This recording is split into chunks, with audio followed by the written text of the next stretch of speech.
As we get deeper into this presidential election year, your social media feeds are likely filling up with political news. People in 6 more states headed to the polls today in the Democrats' presidential primary.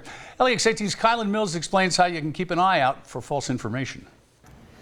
Angie and Kevin, when you see any kind of article pop up on Facebook or Twitter, the most important thing you can do is check the source. A lot of people mistake stories from blogs, slanted websites, or even imitation sites as legitimate news. The age of information or misinformation. The real concern about sort of social media and the campaign season is the dissemination of stories that have no basis in truth. The 2016 presidential election brought on the first real onslaught of false news articles on social media. You know, a lot of people talk about Russian hacking of the 2016 election.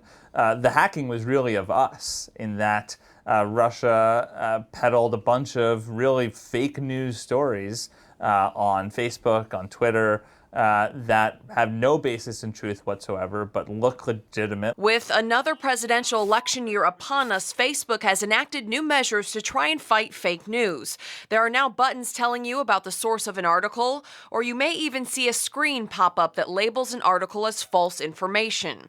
UK professor of law Josh Douglas says, though, that's not enough. And I also think that we have a responsibility to sort of think about whether a particular story makes sense or not, just in terms of our initial gut check. I mean, you know, if something seems outlandish, maybe it is. Douglas reminds social media users, just because an article confirms your own bias or opinions doesn't mean it's necessarily true. I think it's really important for us to have conversations across the aisle with people, to understand different people's perspectives, not to demonize those on the other side, but to actually try to understand where they're coming from.